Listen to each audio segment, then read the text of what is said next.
Hi viewers, this is me Ribaha Imran and you are watching my YouTube channel. Viewers, आज हमें professor India के professor हैं, उन्होंने join किया है, अभिषेक मिश्रा। सर, बहुत शुक्रिया हमारे व्यूअर्स के लिए आपने टाइम निकाला। Thank you. Namaste and assalamu alaikum to your viewers.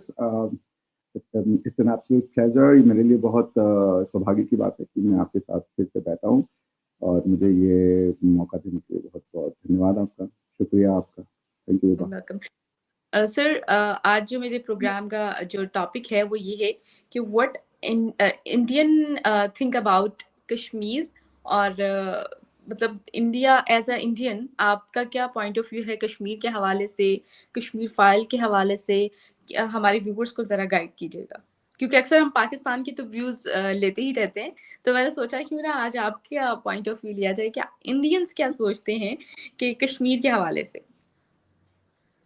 देखिए, इंडियंस का साइक जो है ना, वो आपको समझना पड़ेगा फ्रॉम द पर्सपेक्टिव ऑफ कि इंडियन अपनी आइडेंटिटी को कैसे देखते हैं। जैसे आप एक पाकिस्तानी हैं तो पाकिस्तानी होने का मतलब क्या है आपके लिए। मैंने अक्सर आपके यहाँ पे टीवी पे लोगों को बोलते हुए सुना है कि भाई आप पाकिस्तानी हैं और मुसलमान हैं तो पहले क्या है। ये क्वेश्चन बड़ा इंपॉर्टेंट हो जाता है और अक्सर लोगों का जवाब आता है कि मैं पहले मुसलमान हूँ फिर पाकिस्तानी हूँ। आपको इंडिया में इसका उल्टा मिलेगा। वो कहेंगे पहले हम इंडियन हैं, पहले हिंदुस्तानी हैं, पहले भारतीय हैं, फिर हम कुछ और हैं, जो होना होगा होंगे। बाकी हमारे लिए उतना इम्पोर्टेंट आइडेंटिटी नहीं है जितनी आइडेंटिटी हमारी जमीन है, हमारी आत्मा है, वो हमारी पहचान है। ठीक है ना। आपको इंडियन मिलेंगे मेरे जैसे जो बहुत ज्यादा भगवान में विश्वास नहीं करते, लेकिन अपने कल्चर में बहुत ज्यादा उनका विश्वास रहता है। मंदिर जाएंगे नहीं जाएंगे, पूजा करेंगे नहीं करेंगे, कोई फर्क नहीं पड़ता। जैसे मैं हूँ, मैंने कभी आज तक अपनी लाइफ में पूजा ही नहीं की। मेरी मम्मी बड़े अगेंस्ट में आती थी कि भाई पूजा कर लिया करो तुम, पर नहीं करता हूँ। मैं कह रहा था मैं मानता ही नहीं। तो मम्मी कहती है अच्छा ठीक है भाई, नहीं मानो, तुम्हारी इच्छा। तो ये एक आइडेंटिटी उनकी जो है ना, वो स्पिरिचुअल या रिलीजियस आइडेंटिटी नहीं है।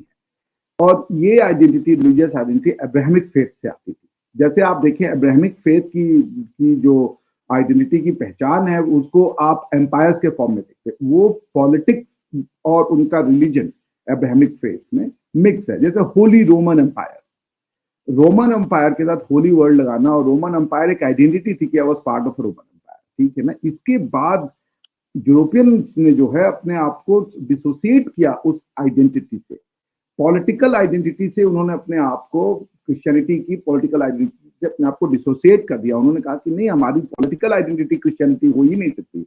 हमारी सोशल आइडेंटिटी क्रिश्चियन हो सकती है, लेकिन पॉलिटिकली हम कुछ और है। वो क्या है? फिर उन्होंने सेक्युलरिज्म का कॉन्सेप्ट दिया, जिसमें उन्होंने रिलीजन में से पॉलिटिक्स निकाला, और उस रिलीजन में से पॉलिटिक्स निकाल करके उन्होंने ये बताया कि नेशन स्टेट की व्यवस्था होगी, उसमें हम फ्रेंच होंगे, उसमें हम इटालियन होंगे, उसमें हम जर्मन होंगे। ये सब हमारी आइडेंटिटी होगी। और कोई जर्मन जो है वो as far as political relationship is concern, वो बुद्धिस्ट हो सकता है, वो जर्मन हो सकता है, हिंदू हो सकता है, मुस्लिम हो सकता है, क्रिश्चियन हो सकता है, वो कुछ भी हो सकता है। ये उसका पर्सनल मैटर है, हमसे कोई नहीं। ये जिसको, इसी चीज को यूरोप में सेक्युलर, इसी चीज को यूरोप में रेनेसां कहते हैं। इसी कॉन्सेप्ट को जो उन्होंने पाया कि we have a more identity than religion identity, और उसको वो सेक्युलरिज्म कहते हैं, उसको वो रेनेसा भी कहते हैं, पुनर्जागरण भी कहते हैं। हमारे यहाँ पे ये पुनर्जागरण सदियों से था। हमारी आइडेंटिटी शुरू से ये जो थी वो ये नहीं थी कि आप एक धर्म से या आप एक रिलीजन से या आप एक पूजा पद्धति से आइडेंटिफाई होंगे, वो कभी भी नहीं था। हमारे यहाँ ये था, आप अगर विष्णु पुराण को पढ़े या दूसरे जो इंडियन एंशिएंट टेक्स्ट है, क्योंकि नाम विष्णु है, पुराण है, तो लोग उसको रिलीजियस जोड़ देते हैं, जबकि ऐसा नहीं है। वो समय के जो ऋषि यानी कि रिसर्चर्स, और when you use the word rishi, it means researcher, those who are in the field of obtaining the knowledge. उन्होंने आपसे ये साफ साफ कहा। उन्होंने जब भारत को डिफाइन किया, भारत को, भारतीयता को नहीं, भारत को डिफाइन किया, तो उन्होंने कहा कि उत्तर, यानी कि जिसके उत्तर में हिमालय, दक्षिण में समुद्र है, इस बीच में पाए जाने वाले भूभाग को भारत कहते हैं, और इसमें रहने वाले लोग भारत की संतति है, यानी भारत के बच्चे हैं। उन्होंने ये नहीं कहा कि इसमें रहने वाले क्या पूजा कर रहे हैं, क्या पूजा नहीं कर रहे हैं, किसको मानते हैं, किसको नहीं मानते। ये सब कोई इशू नहीं था, कभी भी ये इशू हमारे यहाँ नहीं था। तो भारत की आइडेंटिटी जमीन की आइडेंटिटी है, जियोग्राफिकल आइडेंटिटी है। भारतीयता एक जियोग्राफिकल आइडेंटिटी है। उसकी स्पिरिचुअल आइडेंटिटी क्या हो, उससे कोई मतलब नहीं है। वो इस आइडेंटिटी से अपने आप को जोड़ता है। इंडिया इसकी जियोग्राफिकल आइडेंटिटी निकाल दीजिएगा तो फिर इंडियन कुछ बचेगा ही नहीं। क्योंकि जैसे मुझे, अगर आप भारतीय निकाल दीजिए, जैसे आप पाकिस्तान में, भारत का ही टुकड़ा पाकिस्तान है, पाकिस्तान भारत का ही टुकड़ा है, लेकिन जो आइडेंटिटी है वो चेंज कर दी उन्होंने। अब अगर मैं अपनी आइडेंटिटी में से आप मेरी जमीन निकाल दीजिएगा, मैं कुछ नहीं बचूंगा, मेरी कोई आइडेंटिटी बचती नहीं, क्योंकि मेरे आइडेंटिटी ये नहीं मैं किसको पूछता हूँ, किसको नहीं पूछता हूँ, किसको मानता हूँ, किसको नहीं मानता हूँ, हमारे यहाँ इसका कोई फर्क ही नहीं पड़ता।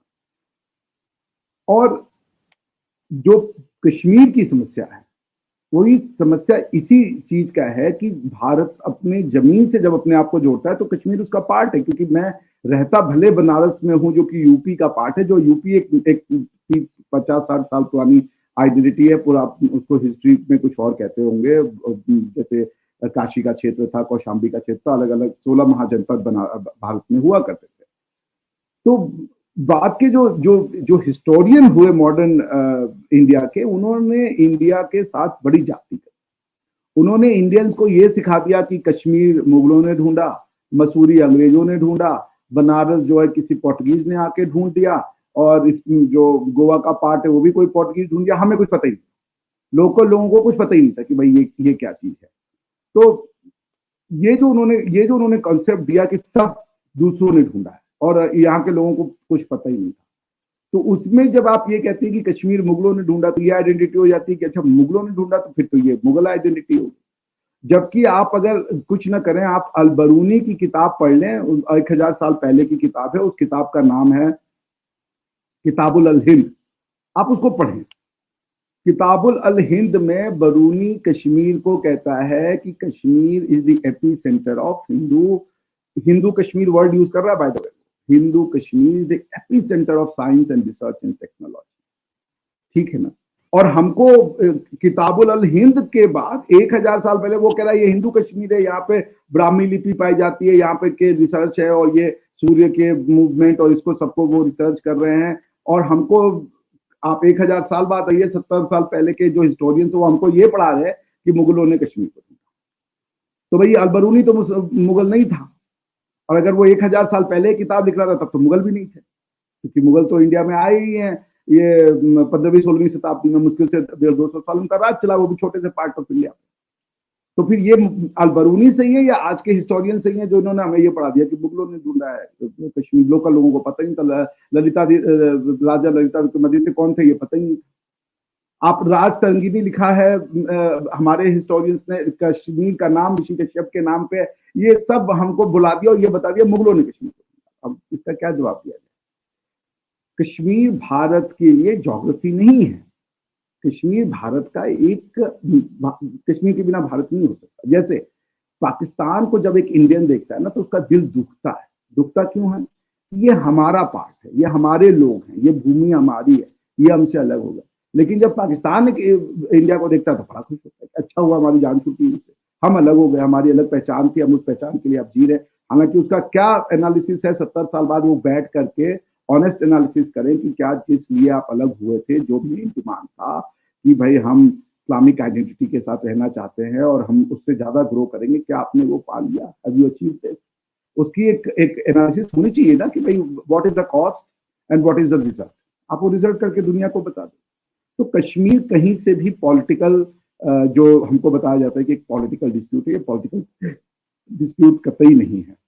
कश्मीर एक डिस्प्यूट है जो अंग्रेजों के द्वारा भारतीय समाज को डिवाइड किया गया, ट्राइबल्स में, जातियों में, धर्मों में। उसमें फिर कुछ जो रूलर जो लीडर थे उन्होंने इस्लाम को as a political tool use किया, और उसमें उन्होंने अपनी आइडेंटिटी पढ़ाई, जिसमें जिन्ना साहब जाके सब जगह ये कहते थे कि आप पहले मुसलमान हैं, बाद में आप हिंदुस्तानी हैं। इवन उन्होंने नॉर्थ वेस्ट फ्रंटियर में जाके बादशाह खान को ये कहा कि आप पहले मुसलमान हो बाद में हो। बादशाह खान ने मना कर दिया, तो उन्होंने कहा पहले हम हिंदुस्तानी हैं। जो खुदाई खिदमतगार वाली पूरी आप अगर हिस्ट्री पढ़ें, वो अपने आप को पहले हिंदुस्तानी मानते थे, बाद में इंडियन वो मानते थे। आप अगर वेद पढ़ेंगी, हमारे यहाँ ऋग्वेद में एक कहानी है, उसे कहते हैं 10 राज्यम युद्ध, यानी कि एंशिएंट भारत में आज से हजारों साल पहले, 10-15 हजार साल पहले एक युद्ध हुआ था, बहुत बड़ा युद्ध, महाभारत से भी बड़ा युद्ध, उसको कहते हैं 10 राजाओं का युद्ध। तो 10 राजा युद्ध में वो कहीं हरियाणा के पास कहीं लड़ा गया था। उसमें जो 10 राजाओं ने भाग लिया था, उसमें एक ट्राइब का जो नाम है, उस ट्राइब को प्रेजेंट डे में आप पठान कहते हैं, समझ रही हैं आप? उनका नाम है कि, और ये सब भारत की क्षेत्र में हुआ, वो भारत की पठान जिसको कहते हैं वो भारत का ही एंशियंट, अगर आप वेदा पढ़ लें वो पार्ट वो ट्राइब इंडिया का पार्ट हुआ करता था, उसको इंडियन मानते थे वो तब से। इवन आप अगर महाभारत पढ़ें तो जो धृतराष्ट्र की वाइफ थी गांधारी, वो गंधार से आती थी जो आज की डेट में अफगानिस्तान में। तो मेरे कहने का मतलब है कि कश्मीर न तो हमें दुनिया ने किसी मुगल ने बताया, न किसी अंग्रेज ने बताया। कश्मीर हमारी आइडेंटिटी का, हमारे जो एक जिसे कह ले सनातनी परंपरा का जो कि शुरू से खुला रहा है ना। मैंने कहा कि भारत क्या है, Bharat is freedom to conscience and science, दोनों में कोई कॉन्फ्लिक्ट नहीं। जैसे मेरे घर में मैं जाऊं ना जाऊं मंदिर, ये वो, मैं मम्मी से कोई बकवास कीजिए, मेरी माता जी मुझे बस यही कह रही तुम तो कुछ भी बोलते हो, बस इससे ज्यादा कोई उनका इम्पैक्ट नहीं। कह रहे ये तो नास्तिक है, इसको तो कोई फर्क नहीं, इससे ज्यादा उनका कोई वो नहीं था। उसके बाद वो हाँ भाई तुम खाना खा लो, तुम ये नहीं कर रहे, तुम वो नहीं करो, बेटा अपने ध्यान रखो, अपने सेहत का ध्यान रखो, मंदिर जा रहे नहीं जा रहे किसी को फर्क नहीं पड़ता। तो Kashmir is not a political dispute. भारतीय अपने आप को किसी रिलीजन से नहीं जोड़ के देखते।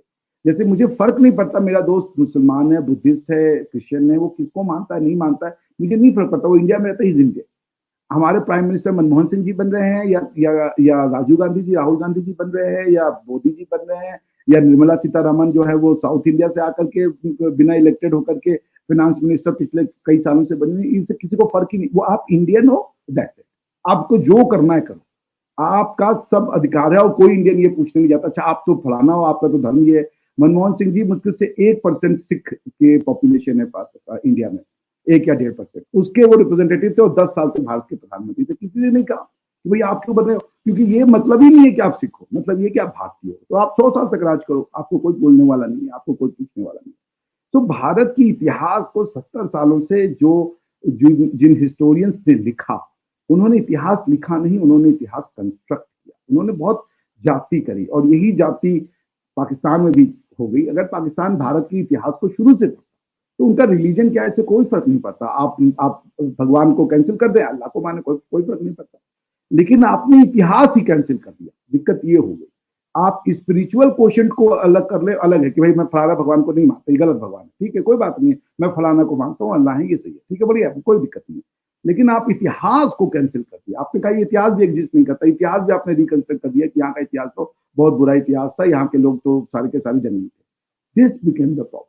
Kashmir is not at all a political dispute. It will never be a political dispute. It will, Indians मरने और मारने के लिए तैयार हो जाएंगे अगर आप कश्मीर की बात करेंगे कि ये देना है किसी को। No Indian will agree because कि वो इसको consider it part of their identity. एक इंच, चाहे तमिल वाला हो चाहे वो अप नॉर्थ में हो, आप तमिलियन को प्रधानमंत्री बना दीजिएगा। जैसे एस जयशंकर है, बड़ी उनकी तारीफ होती है आपकी, वो तमिल है भाई, एक तमिलियन का क्या लेना देना कश्मीर ऊपर नॉर्थ में, लेकिन वो दुनिया भर में जा जाके कह रहे कि भाई वो तो आप हमारे टेररिज्म करते हो। वहाँ पाकिस्तान कौन सा टेररिज्म तमिलनाडु में फैला रहा है? कुछ नहीं। तमिलनाडु में पाकिस्तान कोई टेररिज्म नहीं फैला रहा, वो तो जो भी फैला जो हमारा इल्जाम है वो कश्मीर में या कुछ इधर उधर के नॉर्थ के पार्ट्स में आप कोशिश करते हैं। तो वो तो कह देता मोदी जी से कि भाई मोदी जी मैं तो तमिलियन हूँ, मेरा क्या लेना देना है, हमसे तो 3-4 हजार किलोमीटर दूर है कश्मीर, यार मुझे तो कोई फर्क भी नहीं पड़ता। तो मैं क्यों जाकर के सारी दुनिया में इस बात का हिलड़ा पीटूं? पर उनको नहीं, क्योंकि एक तमिलियन भी उसको ये देखता है क्योंकि दैट्स इंडिया। तमिल इंडिया नहीं है, तमिल इंडिया की एक छोटी सी आइडेंटिटी है, लेकिन इंडिया खत्म वहां पर होता है। तो उसका भी आप किसी तमिल को बना दीजिए, तेलुगु को बना दीजिए, हिंदी को बना लीजिए, बिहारी को बना दीजिए, सब एक ही बात करेंगे। क्यों? क्योंकि वो जमीन से जुड़ी हुई आइडेंटिटी है उनकी। That's it.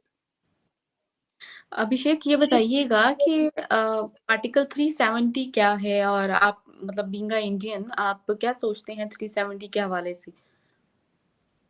आर्टिकल 370 को समझना बहुत इजी भी है और बहुत टफ भी है। अगर आप कॉन्स्टिट्यूशनली समझेंगे आर्टिकल 370 क्या है तो बड़ा आसान सा कॉन्सेप्ट है वो। लेकिन अगर आप उसको ये समझेंगे कि आर्टिकल 370 उस समय की कंटेम्पररी पॉलिटिक्स में जो हमारे पॉलिटिशियंस थे उन्होंने इसको कैसे देखा, क्योंकि आप ये मत भूलिए कि article 370 is a result of a two nation theory. Two nation theory एक ऐसी थ्योरी थी जिसके ऊपर आपके जो जो जो बानिए थे या जिन्होंने पाकिस्तान का निर्माण किया, father of Pakistan Mohammad Ali Jinnah, he never defined what is two nation theory. Two nation theory by the way उनका कॉन्सेप्ट नहीं था। टू नेशन थ्योरी एक कम्युनिस्ट कॉन्सेप्ट हुआ करता था। जब यूरोप में ऑटोमन एम्पायर 1919 में टूटा और उसके अंदर से कई तरीके की प्रिंसिपैलिटीज एडमिनिस्ट्रेटिव यूनिट निकली, तो फिर यूरोप में ये कहा गया, यूरोप और अमेरिका का संगठन हुआ कि भाई यूरोप को कैसे रिकॉन्स्टिट्यूट करे, यूरोप को रीऑर्डर कैसे करे। तो उन्होंने ये कहा कि भाई नेशन स्टेट बनाया जाए। वो विल्सन और इन लोगों ने आकर के कॉन्सेप्ट ऑफ सेल्फ डिटर्मिनेशन दिया। उन्होंने कहा कि हर एक नेशन को उसका स्टेट दे दो। तो उसमें फिर कम्युनिस्टों ने कहा कि कैसे इस तरीके की सोसाइटी की संकल्पना करेंगे कि उसमें सिर्फ एक नेशन हो और उसमें कोई माइनॉरिटी ना हो। भाई एक नेशन अगर आप फ्रेंच बनाओगे तो फ्रेंच का कोई ना कोई पार्ट ऐसा होगा कि उसमें जर्मन रह रहा होगा, कोई ना कोई पार्ट जर्मनी का ऐसा होगा जिसमें कि फ्रेंच रह रहे होंगे, जिसमें कि इटालियन रह रहे होंगे। तो ऐसे कैसे आप बना दोगे? What will happen to minority of that nation? इसी को टू नेशन उन्होंने कहा कि there will always be two nation within one country, one state.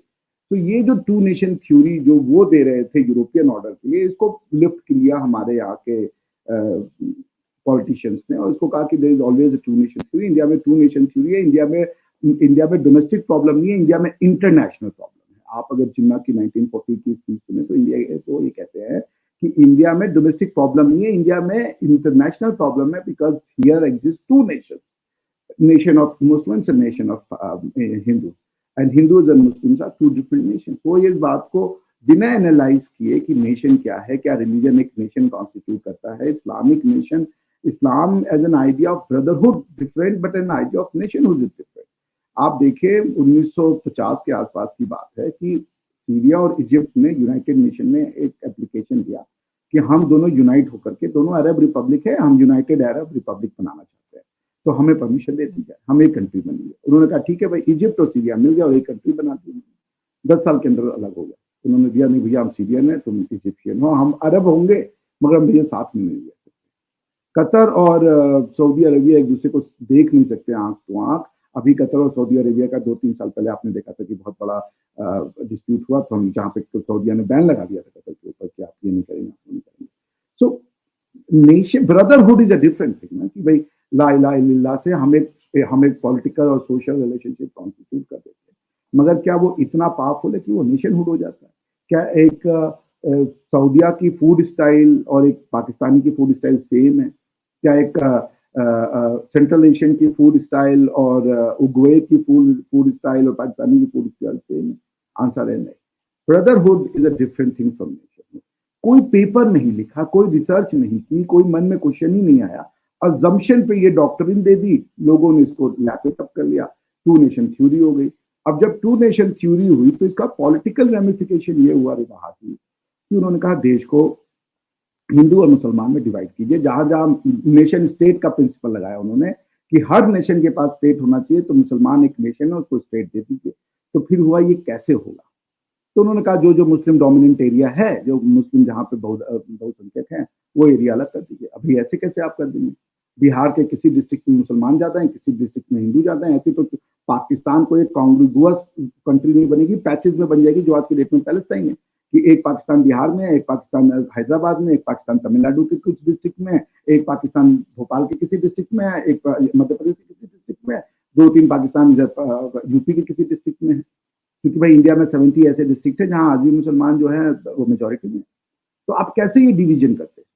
आपने किसी चीज को लिखा नहीं, किसी चीज की एक्सरसाइज नहीं करी, और क्या वो जिनको आप कह रहे हो क्या वो वाकई में नेशनली अलग है, उनकी भाषा एक है?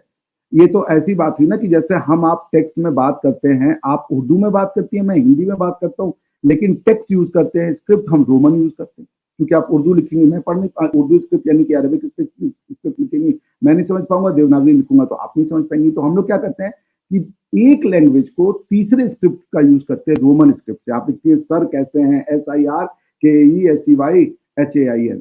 तो पॉइंट जो यहाँ पे ये है कि जब आपने एक टू नेशन थ्योरी दी, उसका रेमिफिकेशन क्या होगा, उसका फॉलो क्या होगा, बताया ही नहीं आपने।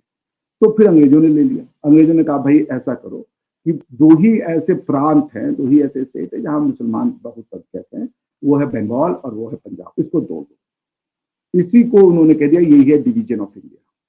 और उसके बाद कुछ एक रीजन में उन्होंने कहा वो करा दो, क्या कहते हैं, प्लेबिसाइट, जिसमें WFP और सिलचर का एक एरिया था, वहां पे उन्होंने प्लेबिसाइट करवा दी कि भाई ये ऐसे डिवीजन हो जाएगा। चलिए डिवीजन अगर हो भी गया, अब हमारे यहाँ पे क्या हुआ कि हमारे यहाँ के जो नेता थे वो मेजॉरिटी जो थी उनकी पढ़ाई लिखाई वो थी वेस्टर्न स्टडीज के माध्यम तो उन्होंने दुनिया को वेस्ट की नजर से देखना शुरू किया, उन्होंने खुद को भी वेस्ट की नजर से देखना शुरू किया। तो जब इंडिया का डिवीजन हो गया, उसमें एक डिवीजन प्रॉब्लम फंस गया कश्मीर के साथ, क्योंकि कश्मीर में आप अगर इंडिपेंडेंस एक्ट आप देखें, जैसे आपके यहाँ पे ये आर्गुमेंट दिया जाता है कि इंडिपेंडेंस एक्ट ऑफ 1947 3 ऑप्शन देता था भारतीयों को, प्रिंसली स्टेट को। ऑप्शन नंबर 1 इंडिया से मिल जाओ, ऑप्शन नंबर 2 पाकिस्तान से मिल जाओ, ऑप्शन नंबर 3 इंडिपेंडेंट हो जाओ। ऐसा कुछ नहीं है। मैं आपके सामने इंडिपेंडेंट एक्ट की अभी सारे के सारे प्रोविजन पढ़ूंगा, ऐसा कहीं भी नहीं था, कोई ऑप्शन ही नहीं था इंडिपेंडेंट होने का, बिकॉज आप उस एक्ट का नाम ही है इंडियन इंडिपेंडेंस एक्ट। जब उसका नाम ही इंडियन है तो ये अज्यूम है, क्योंकि इंडिया का डिवीजन होगा तो ही पाकिस्तान बनेगा, अदरवाइज पाकिस्तान भी नहीं बनेगा। अगर आप अफगानिस्तान का डिवीजन कर दें, अगर आप अमेरिका का डिवीजन कर दें तो पाकिस्तान नहीं बनेगा। Pakistan would only be the result of the division of India. ये बात आप पाकिस्तानियों को ध्यान रखना चाहिए। वो कहते हैं इंडियन नहीं, वो कहते हैं भाई हम, जैसे मैं बार बार कहता हूँ कि भाई कोरिया का भी डिवीजन हुआ तो साउथ कोरिया नॉर्थ कोरिया बना, सूडान का भी डिवीजन हुआ साउथ और नॉर्थ सूडान बना, लेकिन पाकिस्तान एकमात्र ऐसी यूनिटी है कि इंडिया का डिवीजन हुआ तो अगला वाला हिस्सा कहता है इंडिया नहीं, हम कुछ और है। ये कैसे हो सकता है? Beyond anyone's comprehension. तो अब इस डिवीजन का नतीजा क्या हुआ, आप इसको समझिए कि इंडियंस जो थे, खासकर कुछ पर्टिकुलर इंडियंस, वो अपनी आइडेंटिटी अपने किताबों से, अपने यहाँ की जो स्टडीज थी उससे नहीं देखती, तो वो वेस्टर्न स्टडीज से अपने आप को देखती थी। जो डलहौजी ने जो यहाँ का सेंसस कराया, उन्होंने डिवाइड किया कि ये कास्ट है, ये ट्राइब है। जैसे ट्राइब है, मुझे आज तक समझ में नहीं आता कि इंडिया में ट्राइब क्या है। जो इंडिया में जिसको ट्राइब कहते हैं वो ज्यादा हिंदू हैं, जैसे कि आप साउथ छत्तीसगढ़ के ट्राइब के यहाँ चले जाएं, उनके पूरे बॉडी पे वो राम राम राम राम लिखे हुए रहते हैं, और वो सिर्फ राम, क्योंकि भगवान राम उस पथ से गए थे, क्या नाम है, लंका की ओर, तो वो पूरा उनका उसी का फोकलोर है, उसी के गाने को गाते हैं, वो ट्राइब है। तो वो अंग्रेजों ने अपनी अंडरस्टैंडिंग से इंडिया को डिफाइन किया। इंडियंस ने, अब जो उसके बाद के कुछ इंडियंस थे जो ये कन्विंस हो चुके थे हम कॉलोनाइज अंग्रेजों से क्यों मुट्ठी पर आए थे, क्योंकि कई इंडियंस जो थे, जो इन्फ्लुएंशियल इंडियंस थे, वो ये कन्विंस हो चुके थे कि अंग्रेज हमको कुछ स्पेशल देने वाला है साइंटिफिकली और नॉलेज वाइज, क्योंकि वेस्ट से आया है, गोरा है, चिट्टा है, तो पता नहीं क्या नॉलेज दे देगा कि हम तो एकदम मतलब क्या ही पा जाएंगे। ये जो मानसिकता थी, दैट कॉलोनाइज, और इसी मानसिकता से उन्होंने खुद को देखना शुरू किया। तो जब डिवीजन हो गया, बात जब कश्मीर की फंसी कि भाई कश्मीर जो है वो एक ऐसा स्टेट है जिसका राजा तो हिंदू है पर उसकी मेजॉरिटी पॉपुलेशन मुस्लिम, तो कश्मीर को स्पेशल स्टेटस देने की क्या जरूरत है? सबने इंस्ट्रूमेंट ऑफ एक्सेशन साइन किया, आप भी इंस्ट्रूमेंट ऑफ एक्सेशन साइन किए, बात हो गई, कश्मीर का विलय हो गया, बात खत्म हो गई। लेकिन हमारे यहाँ कॉन्स्टिट्यूएंट असेंबली में ये हुआ कि भाई हम चूंकि डेमोक्रेटिक प्रिंसिपल से चल रहे हैं, और चूंकि इंडिया का डिवीजन हुआ है जो कि इंडियंस नहीं चाह रहे थे, सिर्फ मुस्लिम चाह रहे थे, तो उन्होंने कहा कि हम कश्मीर को एक स्पेशल मौका देंगे, भले उनके राजा ने इंस्ट्रूमेंट ऑफ एक्सेशन साइन कर लिया है। अच्छा, आपको मैं ये भी बता दूं, ये इंस्ट्रूमेंट ऑफ एक्सेशन कहाँ से आता है? Instrument of accession 1947 Indian independence act से नहीं, instrument of accession government of India act 1935 से आता है। इंस्ट्रूमेंट ऑफ एक्सेशन क्यों बनाया गया था ये भी जान लीजिए। वो इसलिए बनाया था कि अंग्रेज ये चाहते थे 1935 में, और उसके पहले का 1919 का जो गवर्नमेंट ऑफ इंडिया एक्ट था, अंग्रेज ये चाहते थे कि भाई इंडिया को हम रूल कैसे करेंगे। इंडिया में ये जो कई जो प्रिंसली स्टेट्स हैं ये भी पार्ट ऑफ इंडिया हैं, और इनके गवर्नमेंट जो इंग्लिश कॉन्स्टिट्यूशनल डेवलपमेंट है वो इन तक तो पहुंच नहीं रहा है। जो हमारी आइडिया ऑफ लिबर्टी, इक्वलिटी, या जो भी उनका पॉलिटिकल विजन है वो तो वहां तक नहीं पहुंचे। तो वो ये चाहते थे कि ये प्रिंसली सिस्टम धीरे धीरे खत्म हो और एक मॉडर्न कॉन्स्टिट्यूशनल डेवलपमेंट हो, वेस्टर्न स्टाइल का फेडरल स्ट्रक्चर। हालांकि इंडिया में फेडरल स्ट्रक्चर सदियों पुराना है, जिसको हम 16 महाजनपद कहा करते थे। ये बात अलग है कि हमारे ही इंडियंस कुछ स्कॉलर्स ने उसको रिजेक्ट कर दिया, उन्होंने सिर्फ वेस्ट से अपने आप को देखना शुरू किया, उन्होंने वेस्टर्न एनालिसिस को अपनी एनालिसिस मान ली थी। तो 1935 गवर्नमेंट ऑफ इंडिया एक्ट ने कहा कि इन राजाओं को, जो कि अभी हमसे अलग रहते हैं, यानी कि जो ब्रिटिश इंडिया की टेरिटरी है और जो प्रिंसली स्टेट है अलग अलग रहते हैं, उन्होंने कहा कि इनको ये कहो कि ये आके मिल जाएं और ये सारी टेरिटरी ब्रिटिश टेरिटरी बन जाएगी, ब्रिटिश इंडिया टेरिटरी बन जाएगी। उसके बाद इंडिया एक फेडरल, हम इंडिया को फेडरली रूल करेंगे, हर जगह इलेक्शन होगा, हर जगह ऐसे करेंगे, जो भी उस समय का लिमिटेड इलेक्शन का आइडिया था उस तरीके से हम इंडिया को रूल करेंगे। तो उसका तरीका क्या किया? उन्होंने कहा कि हर राजा को इंस्ट्रूमेंट ऑफ एक्सेशन दे दो कि वो ये साइन कर दे कि मैं अपनी राजशाही खत्म करता हूँ और अपनी इस टेरिटरी का विलय करता हूँ ब्रिटिश इंडिया टेरिटरी में, अब ये फेडरली रूल होगा। ये आइडिया था, पर किसी राजा ने साइन नहीं किया, तो इंस्ट्रूमेंट ऑफ एक्सेशन एक्ट का यूज ही नहीं हुआ। Instrument of an accession was coined or was thought to create a federal structure in British India. It was not to create an independent India. ठीक है ना? और उस समय तक इंडिपेंडेंट इंडिया की बात भी नहीं। आपको मैं बताऊं, लीग ऑफ नेशन 1919 में जो वर्ल्ड वॉर 1 के बाद जो चार्टर साइन हुआ, उसमें इंडिया को ब्रिटेन ने अलग साइन किया उस टेरिटरी को, और इंडियंस ने अलग साइन किया। जो ब्रिटिश इंडिया था उसका रिप्रेजेंटेटिव अलग था, और प्रिंसली इंडिया का जो था रिप्रेजेंटेटिव वो अलग था। सारे प्रिंसली स्टेट उस समय 100, 150 या 200 जो भी रहे होंगे, हालांकि जो साइमन कमीशन का रिपोर्ट है उसमें 545 उन्होंने बताए हैं अपने रिपोर्ट में। साइमन कमीशन ने जब डिफाइन किया कि भाई what is administratively India looks like now, तो वो अलग बात है। लेकिन जो ब्रिटिश इंडिया की जो था वो एक ब्रिटिश ने साइन किया, और जो प्रिंसली स्टेट थे, इतने प्रिंसली स्टेट, उनके बिहाफ पे एक ही इंडियन ने साइन किया था, राजा ऑफ जैसलमेर। 1999 का मैं ट्रीटी की बात कर रहा हूँ। आप देखें, यूनाइटेड नेशन की ट्रीटी बनी 1945 में, 1945 में, और उस ट्रीटी को 1945 की उस ट्रीटी को जब इंडिया आजाद नहीं था, उसको इंडिया ने as an independent country sign किया। अगर आप आर्टिकल 3 और 4 यूएन चार्टर का पढ़ें तो उसमें लिखा है only self governing territories can become the member of the United nation.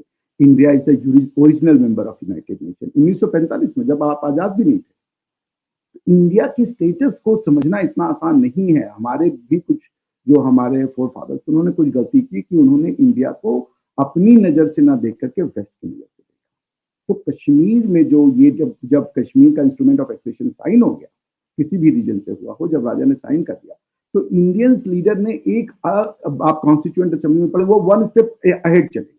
उन्होंने कहा भले ही इन्होंने साइन कर दिया, लेकिन चूंकि मुस्लिम हमारे यहाँ के चाहते हैं कि इंडिया का डिवीजन हो और हम डेमोक्रेटिक परंपरा का फॉलो करना चाहते हैं, इसलिए हम ये कहते हैं कि जब आप हमारे हालात और बेहतर हो जाएंगे तो हम एक प्लेबिसाइट करवाएंगे 1970 में कश्मीर में, और उस प्लेबिसाइट के अंदर में हम फिर से करेंगे कि भाई ये रहना चाहते हैं तो रहेंगे, नहीं रहना चाहते हैं तो नहीं रहेंगे, क्योंकि अब हम वापस से इनके मालिक हो, वापस से ये हमारे पार्ट हो चुके हैं। लेकिन अगर ये अलग होना चाहते हैं तो हम अलग कर देंगे। जैसे पाकिस्तान, जैसे पंजाब हमारा पार्ट था, अलग होना चाहा, हमने अलग कर दिया।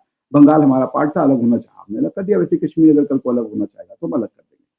लेकिन वो they never thought from the geopolitical perspective. वो ओवरली डेमोक्रेटिक हो गए, उन्होंने डेमोक्रेसी का सही मतलब नहीं समझा, और वो जिसे कहते हैं एक उटोपियन सोसाइटी में जाकर के कुछ इंडियन लीडर्स ने डिसीजन लिए, जो बाद में हमको बहुत महंगा पड़ गया, और आज तक वो हमको महंगा पड़ा।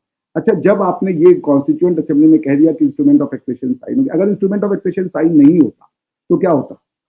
वो सब इंडियन ही होते। क्या मद्रास के लोग, ट्रावनकोर के लोग, वो अपने आप को इंडियन नहीं मानते थे, भारतीय नहीं मानते थे? क्या अगर 1857 में अब आप देखिए 1857 में क्या हुआ? ब्रिटिशर्स ने लड़ाई लड़ी, अलग अलग कुछ पार्ट में ब्रिटिश इंडिया टेरिटरी बन गई थी, कुछ राजा हुआ करते थे, उनसे उनकी लड़ाई, उन राजाओं ने रिवोल्ट कर दिया था कि भाई हम आपको नहीं मानते। तो 1857 में रानी ने जब युद्ध खत्म हुआ तो प्रोक्लेमेशन ऑफ इंडिया किया और इंडियन टेरिटरी सीज कर दी कि ये जो ब्रिटिश टेरिटरी जो ब्रिटेन ने जीती है, ये तो ब्रिटिश इंडिया टेरिटरी होगी, बाकी की ये प्रिंसली स्टेट होगी। तो 1857 का युद्ध नहीं होता तो वो इंडिया नहीं होता। 1857 में इंडिया बना। उसके पहले ये जो हमारे टेक्स्ट और हिस्ट्री हमको लिख रही है और बता रही है कि इंडिया की टेरिटरी ये नहीं है, वो सब खत्म हो गई। 16 महाजनपद खत्म हो गए। जो भी शुरुआत हुआ इंडिया का वो 1857 के प्रोक्लेमेशन ऑफ क्वीन से हुआ। ये सब एक बड़ी मायोपिक हिस्ट्री से इंडिया को देखा गया। कुछ हमारे उस समय की जो स्कॉलर्स थे उन्होंने गलतियां करी, लेकिन आप कंटेम्प्रेरी स्कॉलर्स की किताब पढ़ें, मैंने इस पे अपना आर्टिकल लिखा है जो पब्लिश हुआ है।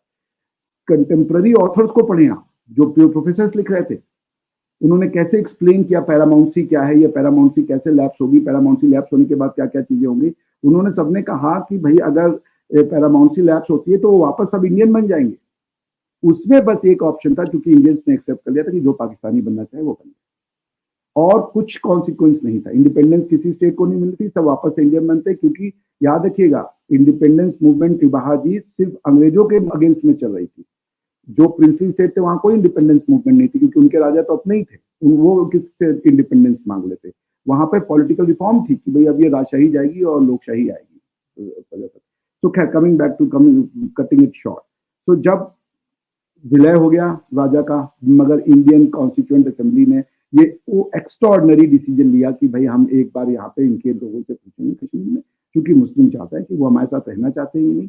अगर वो ये डिसाइड करते कि नहीं रहना चाहते तो हम उनको गिरा कर देंगे। इसके लिए उन्होंने कहा कि जब मगर ये कैसे होगा कॉन्स्टिट्यूशनली, तो वो फिर पार्ट ऑफ इंडियन टेरिटरी बन गया। तो उन्होंने कहा कि हाँ बन तो गया, लेकिन हम एक स्पेशल टेम्पररी प्रोविजन क्रिएट करते हैं, जो उन्होंने पार्ट 21 कॉन्स्टिट्यूशन ऑफ इंडिया में कहा, आर्टिकल 370 में, कि भाई कश्मीर एक स्पेशल और टेम्पररी प्रोविजन है, कुछ दिनों में डिसाइड हो जाएगा कि ये पार्ट बनेगा इंडिया का या पाकिस्तान का। जैसे ये डिसाइड हो जाएगा कि इंडिया का पार्ट है तो आर्टिकल 370 अपने आप खत्म हो जाएगा। वो जो आर्टिकल 3, 4, 5 इंडियन कॉन्स्टिट्यूशन का जो टेरिटरी को डिफाइन करता है, ये हमारा रिलेशनशिप वैसा हो जाएगा और 370 खत्म हो जाएगा। मगर ये खिंच गया लंबा।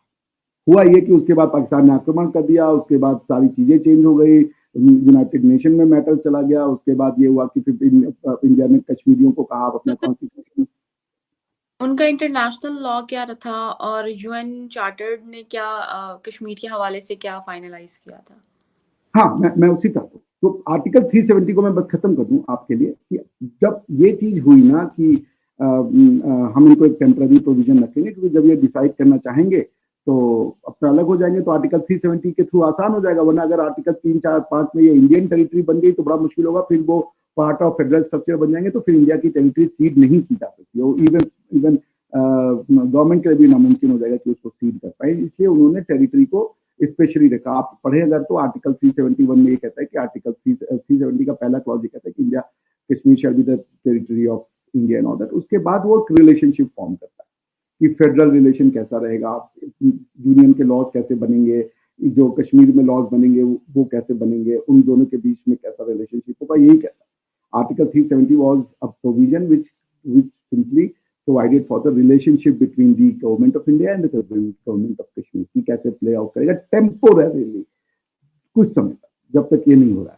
टेक्निकली वो टेम्पररी सिचुएशन 1955 के बाद खत्म हो गई थी, जब कश्मीर में अपना कॉन्स्टिट्यूशन बन गया, जब उन्होंने अपना सब कुछ बना लिया। उसके बाद उसको हटा देना चाहिए था, लेकिन हुआ ये नहीं, हुआ कुछ उल्टा। उस पर हमने जारे प्रेसिडेंशियल ऑर्डर लाके उसको और रिजिड कर दिया और उसमें आर्टिकल 35A जोड़ दिया, सब कुछ कर दिया, बहुत सारी चीजें हुई which I consider as a fraud on the constitution of India, but then forget it. तो जब आर्टिकल 370 ने एक स्पेशल रिलेशनशिप बनाई, जो रिलेशनशिप टेम्पररी होनी चाहिए, उसको हमारे यहाँ के लोगों ने परमानेंट मान लिया। वो रिलेशनशिप हमारे, जैसे हमारे यहाँ यूपी और गवर्नमेंट ऑफ इंडिया का रिलेशनशिप एडमिनिस्ट्रेटिव या लेजिस्लेटिव, वो गवर्न होता है आर्टिकल 245, 246, 254 कॉन्स्टिट्यूशन ऑफ इंडिया से, लेकिन कश्मीर के लिए वो प्रोविजन आर्टिकल 370 था। That's what the article 370 was, but it was temporary always. जो 2019 में हुआ ये, तो 2000 ये बहुत पहले हो जाना चाहिए था, लेकिन किसी गवर्नमेंट में इतनी गट्स नहीं आई थी जो मोदी गवर्नमेंट ने दिखाई। एनीवेज, आइए हम इसके इंटरनेशनल लॉ पे बात करें। हुआ ये कि जब 1948 में पाकिस्तान के आर्मी ने द गार्ब ऑफ ट्राइब, आप अकबर खान की किताब पढ़ें तो उन्होंने साफ साफ लिख दिया कि पाकिस्तान आर्मी के लोग थे, कुछ पठान ट्राइब के साथ मिलकर के, और उन्होंने एक मिलिशिया टाइप का कंफ्यूजन क्रिएट किया टू शो कि ये लोकल रिवोल्ट है, मुस्लिम का रिवोल्ट है और वो कश्मीर को मिलाना चाहते हैं। तो जब ये अटैक हो गया इंडिया के ऊपर, तो एक बहुत बड़ा इंटरनेशनल लॉ में क्वेश्चन बन गया, यूज ऑफ फोर्स। अगर आप यूएन चार्टर पढ़ें तो उसका आर्टिकल 2 क्लॉज 4 जो ये कहता है कि use of force in international relationship is prohibited. आप फोर्स का इस्तेमाल इंटरनेशनल रिलेशन में नहीं कर सकते। आप कुछ और कर सकते हैं इंटरनेशनल रिलेशन में, बट फोर्स यानी कि आर्म्ड फोर्स का यूज आप नहीं कर सकते। और दूसरी चीज क्या कह दी उन्होंने, दूसरी चीज ये कि एनेक्सेशन ऑफ टेरिटरी को आउटलॉ कर दिया। पहले एक लीगल एक्ट होता था कि एक देश दूसरे देश पर अटैक करता था, उसकी टेरिटरी को मिला लेता था और देश चल जाता था। अब ये इलीगल है, आप किसी भी देश की टेरिटरी को अपने में नहीं मिला सकते। इसका सिंपल एग्जांपल है, कुछ 15 साल पहले कुवैत को इराक ने कहा कि ये तो हमारा 5वां प्रोविंस हुआ करता था किसी एंशिएंट टाइम में, हम इसको लेने जा रहे हैं, हम इसको जो है अटैक करके अपना बना लेंगे। जैसे उन्होंने कहा, यूनाइटेड नेशन ने अपनी फोर्सेस भेजी, सिक्योरिटी काउंसिल ने परमिशन दिया और लोगों ने जाके उसका विरोध किया, वो नहीं बन पाया। उसी तरीके से कश्मीर में जब ट्राइबल्स आए, जब पाकिस्तानी मिलिशिया आया, तो ये मैटर चला गया यूनाइटेड नेशन में, बिकॉज नेहरू जी बहुत आइडियलिस्टिक थे और वो इंटरनेशनल लॉ को डोमेस्टिक लॉ से सुपीरियर मानते। उनका ये आइडिया, आपको शायद पता नहीं है यूनाइटेड नेशन है क्या। यूनाइटेड नेशन एक बड़ा उटोपियन आइडिया था, वर्ल्ड वॉर 2 के बाद बनाया गया, लीग ऑफ नेशन के फेलियर के बाद। उसमें ये कहा गया कि एक सिक्योरिटी आर्किटेक्चर बनाया जाए जिससे कि वॉर ना हो। और वो सिक्योरिटी आर्किटेक्चर क्या है कि एक ऐसा स्ट्रक्चर बनाओ कि एक सुपरा स्टेट टाइप का सिचुएशन बन जाए। सुपरा स्टेट टाइप का सिचुएशन मतलब हर स्टेट से आर्मी हटा दो, हर स्टेट की आर्मी खत्म कर दो, आर्मी सिर्फ यूनाइटेड नेशन की होगी। दूसरा डिसआर्मामेंट, हर स्टेट को डिसआर्म कर दो, ठीक है। जैसे कि पाकिस्तान एक इफेक्टिव स्टेट कैसे बनेगा, अगर पाकिस्तान की आर्मी के पास भी वेपन है और पाकिस्तान के लोगों के पास भी वेपन है, पाकिस्तान कभी भी एक सक्सेसफुल स्टेट नहीं बन सकता। पाकिस्तान का दुनिया का कोई भी स्टेट सक्सेसफुल स्टेट नहीं बन सकता। First condition for forming a political unit calling itself a state, कि वहां के लोगों को डिसआर्म होना पड़ेगा, राइट टू वायलेंस को गिव अप करना पड़ेगा, तब जाके स्टेट एग्जिस्टेंस में आएगी। यूनाइटेड नेशंस के बनने की भी ये पहली कंडीशन है कि आप डिसआर्म करेंगे, हर स्टेट अपने आप को डिसआर्मामेंट की ओर ले जाएगा, और उसके बाद सिर्फ और सिर्फ दुनिया में एक आर्मी होगी, यूनाइटेड नेशन की आर्मी। और यूनाइटेड नेशन की आर्मी का काम होगा, सिक्योरिटी काउंसिल जिसका नाम दिया गया, वो ये तय करेगी कि कैसे इंटरनेशनल सिक्योरिटी को मेंटेन करना है, पीस एंड सिक्योरिटी को मेंटेन करना। नेहरू जी इस आइडिया से एकदम, मतलब जिसे कहने कि बहुत प्रभावित थे, आइडिया वाकई में अच्छा। उन्होंने कहा भाई हमें आर्मी, आप देख लीजिए स्टेटमेंट आपको, नेहरू जी ने कहा हमें आर्मी की जरूरत नहीं, अब तो यूएन बन रहा है, और वो एक उटोपियन वर्ल्ड में चले, उनको रियल पॉलिटिक्स का समझ में नहीं आया। जो यूनाइटेड नेशन का ये जो आइडिया था, भी प्रोफेसर्स ने या थिंकर्स ने सोचा था कि ये रियलिस्टिक नहीं है, कोई देगा नहीं अपनी आर्मी, कोई गिव अप नहीं करेगा, कौन अपना पावर खत्म करना चाहता है। लेकिन Nehru ji was very persuaded with this idea. तो उन्होंने ले जाके कश्मीर का मैटर, वो जब अटैक हो रहा था, जो आप मिलिट्रीली जीत सकते थे, वो चलेगा इंटरनेशनल सिक्योरिटी काउंसिल में। आईसीजी में भी नहीं गए, सिक्योरिटी काउंसिल, आईसीजे में जाते तो शायद बेहतर डिसीजन हो सकता था। सिक्योरिटी काउंसिल ने इस मैटर पे क्या किया कि वो जो उनकी समझ थी, जैसे पाकिस्तान की समझ आईएमएफ के जो कंडीशंस हैं, वो पाकिस्तान आईएमएफ को नहीं समझ पा रहा, आईएमएफ पाकिस्तान को नहीं समझ पा रहा, दोनों एक दूसरे को समझ नहीं पा रहे कि भाई ये क्या हो रहा है। वो वेस्टर्न लोग हैं, पाकिस्तान की प्रॉब्लम अलग है, वो आकर के वेस्टर्न तरीके से पाकिस्तान पे कंडीशन थोप रहे हैं, उनको लगता है इससे पाकिस्तान इंप्रूव हो जाएगा, कुछ नहीं होगा। आप फिर देखिएगा 23वां के बाद 24वां होगा, पाकिस्तान करेगा ही करेगा। तो ये जो आप कंडीशन ला रहे हो, इससे सोच रहे हो कि ट्रांसपेरेंसी आ जाएगी और हम फिर पाकिस्तान का फाइनेंशियल और इकोनॉमिक सिचुएशन इंप्रूव करा देंगे, वो नहीं हो सकता। पाकिस्तान का इकोनॉमिक और फाइनेंशियल सिचुएशन इंप्रूव करने के लिए पाकिस्तान को रेनेसांस से गुजरना पड़ेगा, पाकिस्तान को अपनी माइंडसेट चेंज करनी पड़ेगी। ये इकोनॉमिक प्रॉब्लम नहीं है, ये सोशल प्रॉब्लम नहीं है। पाकिस्तान के लोगों को एक विशेष तरीके से ग्रूम किया गया, विशेष तरीके से उनकी मेकिंग की गई है। जैसे पाकिस्तान के लोग इंडिया के ही तो लोग हैं ना, इंडिया का पंजाब कुछ और सोचता है, पाकिस्तान का पंजाब कुछ और सोचता है। ये दोनों के सोचने में अंतर क्यों? क्योंकि स्टेट ने अपने किताबों के जरिए, अपनी निसाबों के जरिए उनको वैसा सोचने पे बनाया है, उनको एक मानसिकता दी है। जब वो मानसिकता जवान होती है, जब वो विकसित होती है, तो वो दुनिया को एक अजीब सी नजर से देखती है, वो समझ नहीं पाती दुनिया को, और दुनिया उसको नहीं समझ पाती, क्योंकि उनके तर्क जो है और दुनिया के तर्क हैं, उनके बीच में कोई मेल मिलाप नहीं। That was the problem of United nation. आज फिर यूनाइटेड नेशन सिक्योरिटी काउंसिल में मैटर गया, तो सिक्योरिटी काउंसिल ने 4-5 रिजोल्यूशन पास किए। उसमें उन्होंने ये कहा कि भाई सबसे पहले उन्होंने पाकिस्तान को एज एन एग्रेसर रिकॉग्नाइज किया, क्योंकि इंडिया कह रहा था। आपको शायद ये नहीं पता, उसी समय सरदार पटेल ने एक्शन किया था, पुलिस एक्शन हैदराबाद में। हैदराबाद का मैटर भी, हैदराबाद का जो सुल्तान था, वो लेके निजाम था, वो लेके चला गया सिक्योरिटी काउंसिल में। हैदराबाद भी सिक्योरिटी काउंसिल में डिस्कस और डिबेट हुआ कि ये इंडिया का पार्ट नहीं है, ये है वो है। तो कश्मीर के ऊपर रिजोल्यूशन आए, उसमें सिक्योरिटी काउंसिल ने कहा कि यस ये ठीक है कि पाकिस्तान एक एग्रेसर है, इसलिए उन्होंने उस रिजोल्यूशन में 3 कंडीशन दी कि पाकिस्तान अपनी आर्मी को हटाएगा और इंडिया अपनी बल्क ऑफ द आर्मी हटाएगा, लेकिन कुछ आर्मी रखेगा उस कश्मीर के रीजन में, क्योंकि उसको लॉ एंड ऑर्डर मेंटेन करना है। तो इंडिया को रिकॉग्नाइज किया गया कि इंडिया के ऊपर ये हुआ अटैक। उन्होंने फिर तीसरा ये कहा कि उसके बाद एक प्लेबिसाइड करा देगा। अब प्लेबिसाइड अब हो नहीं सकता, क्योंकि 1965 में या 62 में आपने एक ट्रीटी साइन की चाइना के साथ, और पाकिस्तानी कश्मीर जो था, पाकिस्तानी एडमिनिस्ट्रेट कश्मीर, उसका कुछ पार्ट आपने चाइना को दे दिया। आपने चाइना को एक पार्टी बना दिया इस डिस्प्यूट में। That was the idea. 3-4 article है उस प्रोविजन में, आप अगर उसको पढ़े, कि पाकिस्तान ने बड़ी समझदारी करते हुए उन्होंने कहा कि जब भी अब इंडिया कश्मीर लेने जाएगा तो हम चाइना को टेरिटरी दे देते हैं, तो हमसे तो लड़ेंगे, चाइना से भी लड़ेंगे, क्योंकि टेरिटरी तो चाइना के पास है। अपनी टेरिटरी कौन किसी कंट्री को देता है? तो पॉइंट ये है कि आप जो कश्मीर का प्रॉब्लम है, इंटरनेशनल कम्युनिटी उसको धीरे धीरे समझ चुकी है कि ये प्रॉब्लम इंटरनेशनल प्रॉब्लम नहीं है। ये प्रॉब्लम इंटरनेशनली सॉल्व भी नहीं की जा सकती है, क्योंकि इंटरनेशनल और लॉ में और डोमेस्टिक लॉ के बीच में एक फेयर अमाउंट ऑफ डिस्टेंस है। इंडिया कभी भी आईसीजे का कंपल्सरी जुरिडिक्शन इस मैटर पे नहीं वो करेगा, क्योंकि India is burned is hand. और दुनिया जिस तरीके से यूरोप जिस तरीके से यूरोप को समझता है, यूरोप उस तरीके से इंडिया को नहीं समझ सकता। अमेरिका जिस तरीके से अमेरिका को समझता है, वो इंडिया को नहीं समझ सकता। अमेरिका जो है नेटिव अमेरिकन की जमीन को, हड़पी हुई जमीन को, नेटिव अमेरिकन की हड़पी हुई जमीन को वो अमेरिका कहते हैं। वो उनकी जमीन नहीं है, वो तो यूरोप से जाके बसे हुए लोग हैं, उन्होंने अमेरिका को अपना बना दिया। आज यूरोप में बाहर के इमिग्रेशन आते हैं तो आपको आपको पेट में दर्द हो जाता है कि आप कैसे यहाँ पे आ रहे हो। या अमेरिका में अगर कोई आता है तो हम देखते हैं व्हाइट कहते हैं कि go back to your country. अरे भाई पहले you go back to your country, क्योंकि आप दूसरी जमीन पे बैठे हुए हो। तो सर द कश्मीर फाइल के बारे में आप क्या कहना चाहेंगे?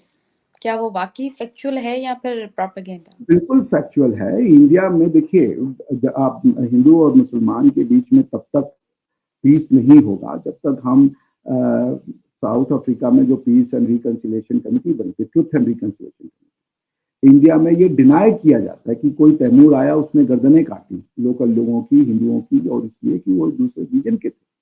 भाई उस समय का उनकी गलतियां थी नहीं थी, एक अलग बात है। पहले सच को तो एडमिट करो कि हाँ मुगलों ने मारा लोगों को, यहाँ के लोगों को, यहाँ के मंदिरों को तोड़ा, यहाँ की जो पॉलिटिकल स्ट्रक्चर थी उसको, या जो सोशल स्ट्रक्चर थी वो उनको लगा कि वो जो उनकी आइडिया थी कि ये तो काफिर हैं, इनको तो बर्बाद करो, ये तो परस्ती करते हैं। जब तक आप सच को नहीं रिकॉग्नाइज करेंगे, हिंदू मुसलमान प्रॉब्लम सॉल्व नहीं होगा। एक ही तरीका है, या तो हिंदू खत्म हो जाए कि भाई चलो सब इस्लामिक हो गया तो वही आइडिया खत्म हो गया। न तो हिंदू खत्म होने वाला है, ना तो मुस्लिम खत्म होने वाला है। तो आप पहले ट्रुथ और रिकंसिलिएशन करें, सच्चाई तो माने। आप ये भी कहते हो कि हमने हिंदुओं की तो सही साथ बजाई, हिंदू कुश का नाम हिंदू कुश इसलिए रख दिया क्योंकि वहां पे हमने हिंदुओं की गर्दनें काटी। फिर ये भी कहते हो हमने तो कुछ नहीं किया, हम तो यहाँ पे पॉलिटिकल रूल आए थे, हम तो सेक्युलर थे, हम तो सबको प्यार कर रहे थे। दोनों स्टेटमेंट कैसे रहेगा? दोनों स्टेटमेंट को एग्जिस्ट कैसे कर सकती है कि हमने तो यहाँ पे इनको रूल किया, इनको हराया, इनको मारा है, पीटा है। औरंगजेब जो था वो उसने काशी विश्वनाथ मंदिर तोड़ा, ज्ञानवापी मस्जिद बनाई, इसको उसके औरंगजेब की जो वो है फतवा आलमगीर किताब, कंपाइलेशन ऑफ फतवा, उसमें लिखा हुआ है, लेकिन हमारी जो टेक्स्ट बुक है उसमें लिखा नहीं ये झूठ है। तो एक ट्रुथ की आवश्यकता है, बैठ करके सच्चाई को मानने की जरूरत है। डिनायल से नहीं होगा। देखिए आप मान लीजिए कि ना आप किसी लड़के से प्रेम करती हैं, आपको पता है कि वो लड़का आपको धोखा दे रहा है दूसरी लड़की को, और वो आपके मुंह पे आपको ना झूठा साबित करे, आपको कहे कि नहीं तुम झूठ बोलती है, तुम्हें समझ में नहीं आता, तुम कुछ और समझिए।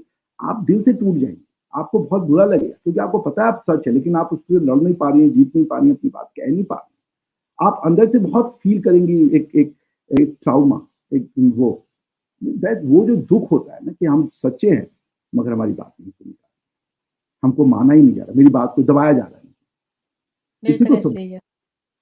इसी को सब ये बातें तो बिल्कुल ठीक कह रहे हैं आप।